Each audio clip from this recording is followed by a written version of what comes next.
Fan reaction was mixed when UFC announced that Michael Page would be joining the welterweight roster.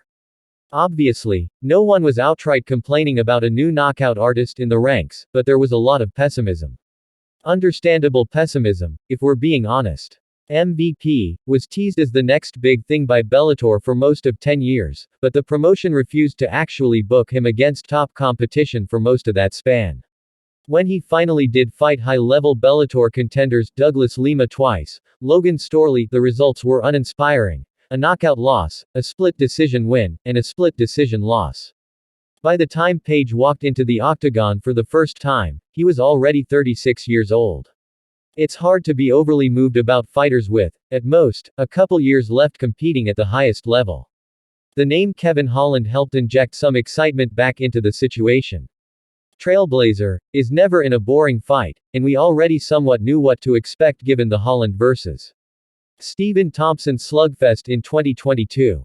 Nobody was upset about a continuation of that fight, even if relatively few were hyped about Page particularly. All that's changed now. Venom absolutely styled on Holland. From the first bell, the difference in the two was stark. On paper, both men are lanky, fast, and powerful welterweight strikers. Physically, there are many similarities. In their kickboxing process, however, Page was the vastly superior man. From the first bell, his entries and sudden ability to spring forward with power shots flummoxed Holland, who was left leaping after his opponent and still coming up short. It looked like a bad copy. Holland does some funky karate-esque stuff like his jumping side kick, but really, he's just a tough and athletic MMA guy with a long 1-2. Page, conversely, is the real deal in their shared style, a lifelong martial artist who has really mastered his method of combat. As the fight wore on, Page's setups, his leaping right elbow, pivots towards Holland's back, subtle right foot trip after the lead right hand, all continued to work with great consistency, whereas Holland only grew more frustrated at his inability to hit. MVP process wins fights, and Page knows exactly how to get opponents dancing to his tune.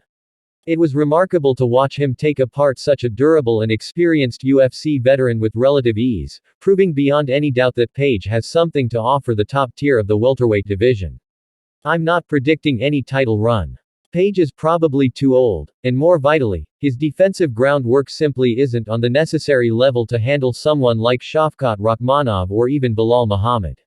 He's not helpless in that realm. He stalled out Storley quite well and prevented a Holland rally in the second. But he's not going to become champion in such a historically wrestler-dominated division.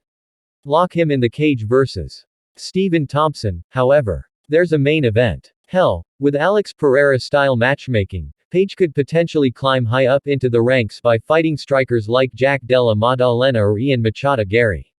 He'd have a real shot against those top 10 ranked welterweights, a concept few were giving serious thought to prior to last week. The UFC welterweight division is simply better with Page in the mix.